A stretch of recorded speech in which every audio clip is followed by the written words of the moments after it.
Alright, welcome back to another videos guys. Kali ini kita bakal recap dulu apa yang kita lakukan tadi ya di video sebelumnya. Jadi di video sebelumnya kita customize redirect iya, kita tambahin customize redirectnya, terus kita juga tambahin ini ya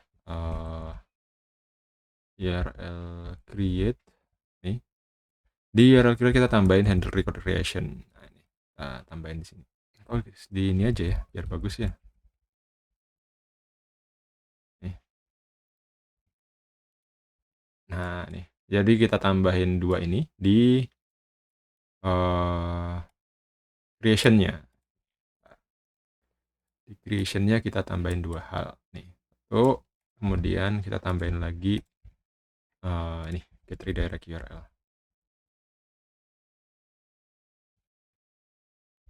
Nih. Nah, ini untuk redirect, ini untuk yang creation-nya. Dan tadi kita sudah nambahin delete action. Delete action juga di sini ya. Di short URL resource di sini kita tambahkan nih delete action di action-nya. Oke. Bulk action juga kita tambahin delete bulk action sudah ada. Kita belum ngurusin relation, biarin dulu aja, nanti kita urusin belakangan. Dan yang belum didemoin tadi di video sebelumnya adalah ini ya, yang edit. Nah, edit sebenarnya sudah ada. Edit tinggal dipakai aja. Jadi kalau teman-teman lihat, editnya itu juga bisa sebenarnya. Tapi kita edit, yang bisa diedit adalah URL-nya, bukan misalnya kita tambahin ya, edited, misalkan kayak gitu, kita save change. Dia masih di sini. Nah, kita perlu nambahin lagi. Nah, ini udah edited ya. Kita perlu tambahin di editnya, edit short URL juga, di create juga ada nih, get redirect ini. Nah, di sini kita tambahin juga get redirect. Sorry. Nih. Nah, tambahin get redirect biar dia ke redirect ke depan. Oke. Kita coba edit, kita balikin.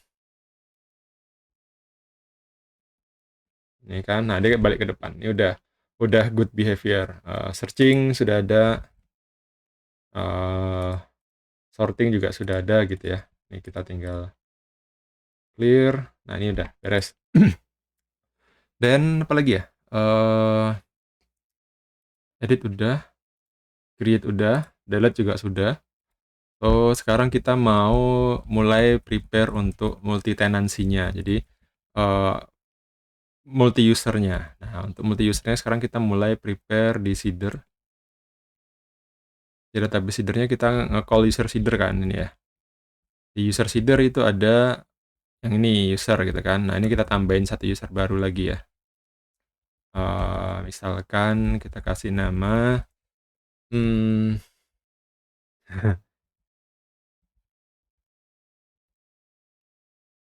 ini ya. Nah, kita buat kita refresh. Kita refresh barangnya. Nah, kalau di refresh ini barangnya kan di refresh tuh. Di seed kan, di seed ulang. Berarti nanti URL-nya hilang. Nah, ini hal yang umum ya. Teman-teman bisa login as a user. Kita juga bisa sign out. Kemudian kita juga bisa login as another user. Nah, ini kita simpan aja. Nah, ini dia sudah bisa login, sama-sama bisa login ya. Another user sama user biasa. Nah, sekarang kita mau coba kalau si user biasa bikin URL nih. Nah, si another user bisa lihat apa enggak gitu kan. Nah, ini namanya multi tenancy. Jadi satu orang itu cuma bisa pegang resource-nya dia juga. Nah, resource-nya dia aja gitu. Nah, kalau ini kita lihat, nah ini bisa. Ini masih bisa ya, dan kemudian di-delete nih sama user lain gitu. Terus user yang di sini bingung, kok data gue hilang gitu kan. Nih, data dia hilang gitu kan. Nah, ini namanya kita bakal bikin yang multi tenancy. Jadi yang login cuma bisa lihat datanya dia sendiri. Nah, itu ada di Laravel Daily Filament. Nah, nih ada multi tenancy yang simple katanya di sini. Nah, ini kita coba aja ya. Kita bakal coba dan menurut saya sih ini masuk akal lah ya pakai yang ini gitu. Nah, tapi kita harus assign dulu user ID to task table. Nah, ini yang belum ya.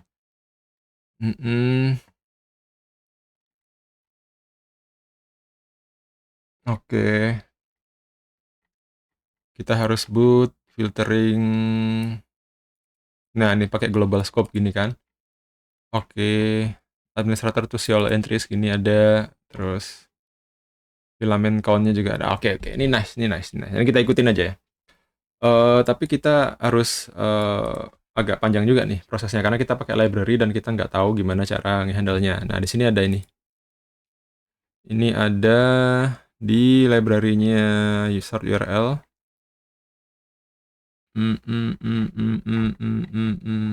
User ID.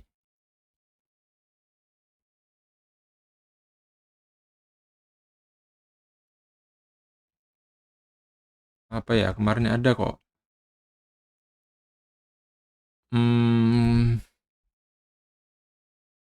Custom seed.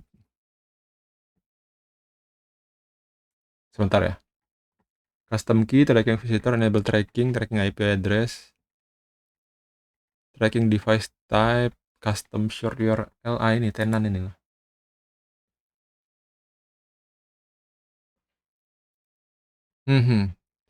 Nah nih, kita mau nambahin ini, kita bisa lakukan ini gitu.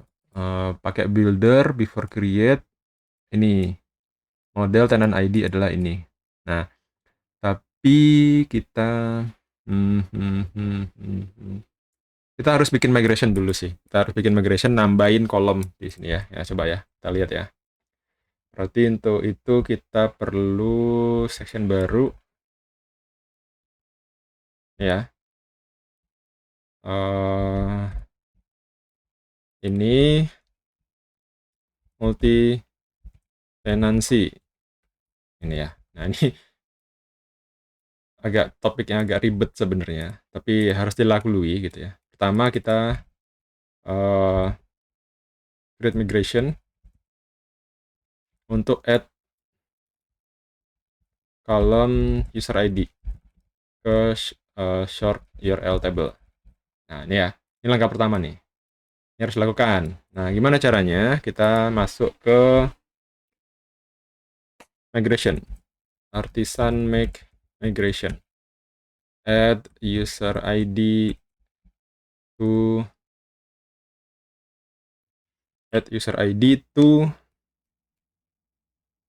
short URL table. Create table no, kita akan modify yes, short URL. Kalau nggak salah namanya, saya lupa. Add user ID. Ya. Tabelnya bukan short URL sih. Ada di sini kan ya.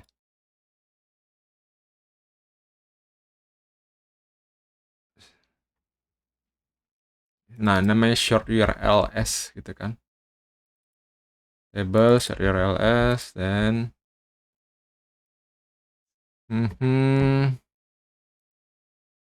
visit short URL ID. Nah, ada foreign-nya kan. Nah, ini kita bisa lakukan hal yang sama.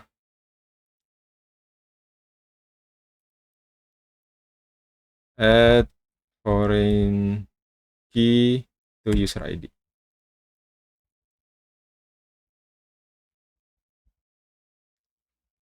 Drop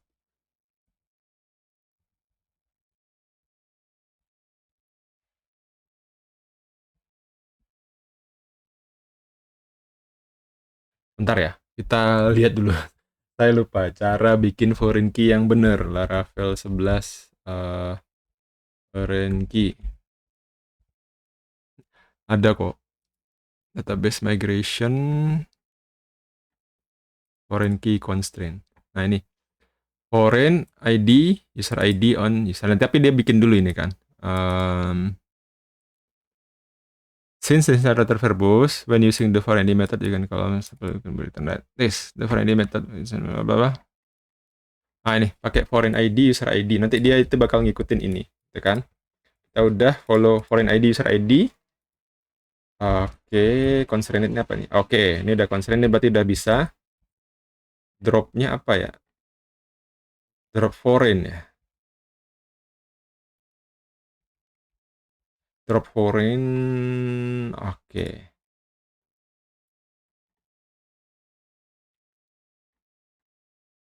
Mhm. Oke, drop foreign ini aja langsung. Nggak perlu. Nah, table foreign ID, user ID. Tapi kita pengen dia taruh di setelah apa. Nah, ini juga perlu nih. After destination URL gitu aja ya. Ntar. After apa ya enaknya ya? After default short URL ya. Eh,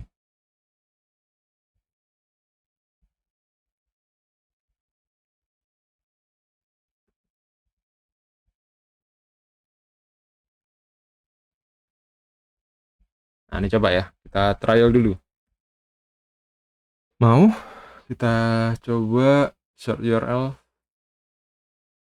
Ada user ID ya. User ID big integer. Oke. Dan kalau ini udah, nah sekarang yang jadi masalah itu adalah masih foreign key di modelnya. Sekarang modelnya berarti di sini di user model, user.php. Nih, user.php has many. Oke, add has many short URL relationship. Oke, has many short URL-nya nggak tahu dia. Short URL-nya kita ambil yang model. Nah, nih. Oke. Dan has many-nya udah. Oke, kita lihat ya. Di sini. Jadi proses ini tadi sudah kelar. Nah, tapi yang belum adalah ini. Ini kan sudah nambahin migration foreign ID null label. Kita perlu null label nggak ya? Nggak perlu, itu harus ada isinya. Oke, no problem. Task. Dia pakai create. Bisa dipakai untuk order models juga. Oke.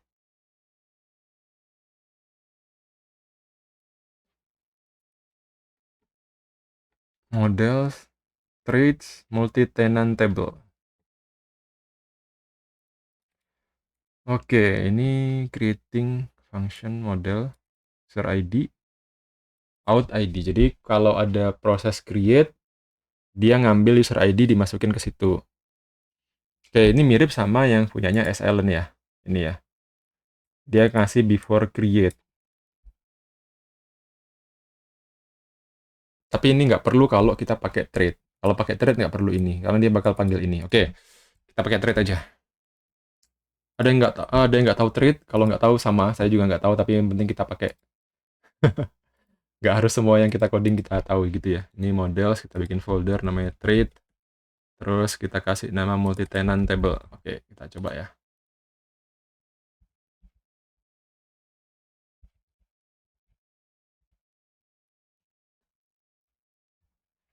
Multi-tenant, rename.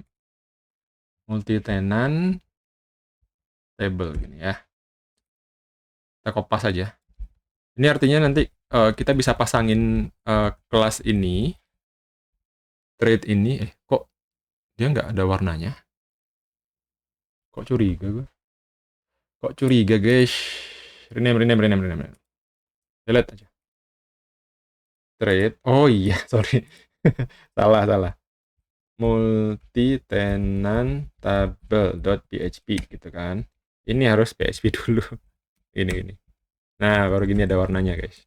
Jadi ini artinya setiap kali ada proses create, modelnya apapun itu, modelnya itu bakal ketambahan user ID. User ID-nya apa? Out ID. Out dari mana? Out dari helpernya Laravel. Tapi, oke. Kita harus tambahin jadi di modelnya. Ouch. kita harus nambahin di modelnya nih. Sementara modelnya itu dibawa dari library, agak sulit juga. Gimana ya cara ngakalinnya ya? Atau nggak usah pakai multi tenant table, nggak usah pakai thread, tapi kita pakai ini. Coba dulu ya, kita pakai ini aja. Ini kita simpan aja dulu, kita simpan dulu. Ini udah ada relasinya. Kita simpan dulu, no problem. Cast creatingnya aja. Use short URL create. Nih, ini sebelum di make, kita kan pakai fasad ya.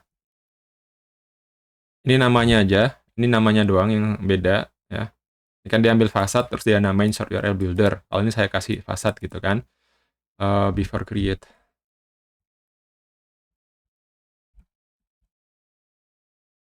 Before create.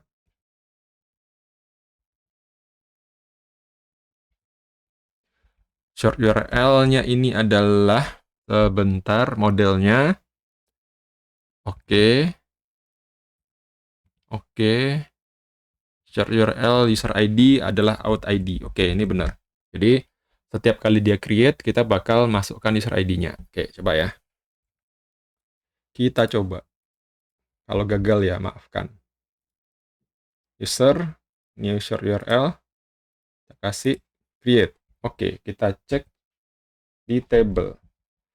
Harusnya tabelnya itu nanti ketambahan ID. Nah, nih user ID 2 sekarang kan ya. Oke, sekarang kita log out. Nice, nice, nice. Ini works nih. Another user. Kita cek di sini, dia masih ada, nggak masalah. Nanti kita filter di situ. Oke. Dan kita buka. Nah, ini 3, user ID 3. Jadi sudah beda user ID. Nah, sekarang nanti kita masalah selanjutnya adalah ngefilter di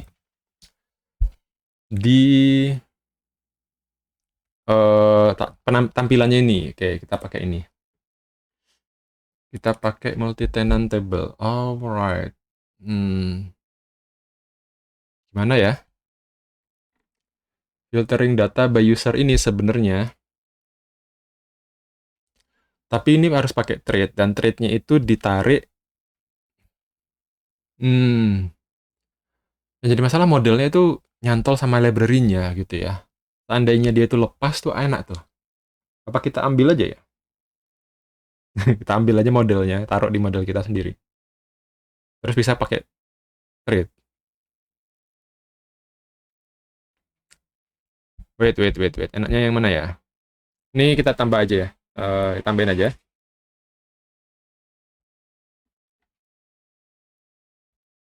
Ini tambahin aja, ini bener. Ini bagus nih. Ini bagus. Ini code yang punyanya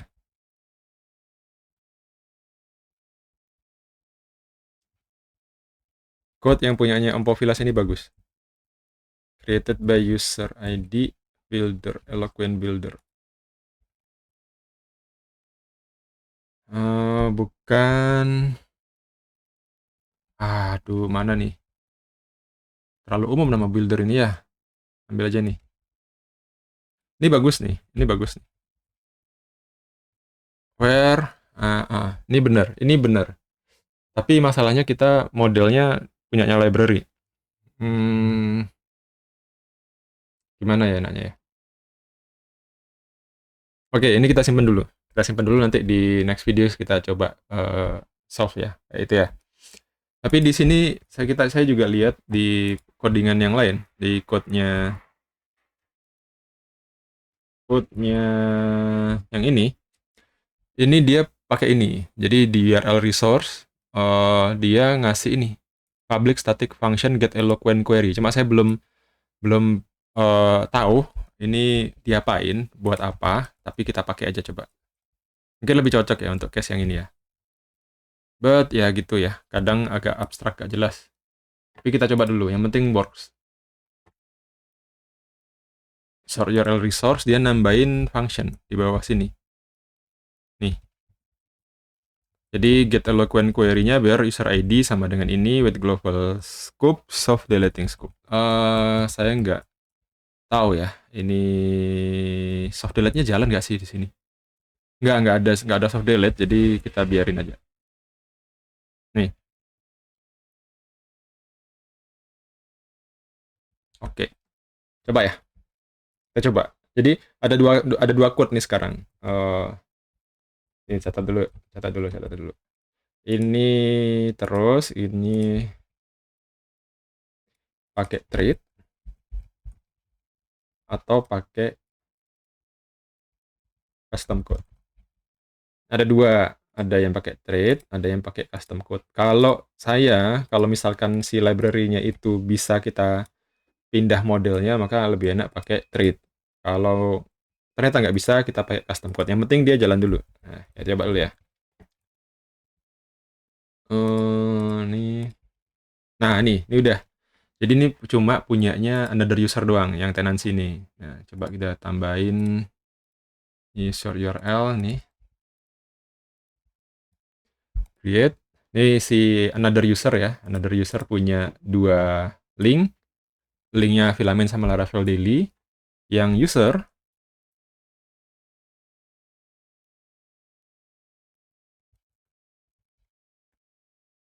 dia cuma bisa punya satu link. Isinya GitHub-nya. Nah, ini udah bisa jalan nih. Udah beres nih guys. Oke, that's it. Untuk sementara itu dulu. Nanti kalau menurut saya approach yang paling pas itu adalah pakai trade. Tapi kita kalau modelnya itu ada di projectnya kita. Cuma bisa nggak ya? Kita mindahin modelnya si SLN itu kita tarik ke project kita, kemudian kita pakai trade. Hmm, agak sulit karena si fasadnya itu pasti manggil modelnya yang ada di dalam itu, di dalam package-nya dia. Jadi agak sulit. Jadi kalau untuk case ini pakai yang custom code. Kalau untuk yang teman-teman mau bikin multi tenancy yang modelnya ada di apa? Di projectnya teman-teman sendiri, tidak ada di library, pakailah trade. Itu akan lebih enak. Oke? Okay? That's it for this video. Mudah-mudahan paham. Ya, catatan cuma dikit, tapi ada videonya. Mudah-mudahan bisa ngerti. Semoga bermanfaat. Sampai jumpa di next videos. Intinya sekarang kita sudah bisa bikin multi tenant. Jadi satu user cuma bisa handle datanya dia sendiri aja. Oke? Okay? See you guys in the next videos.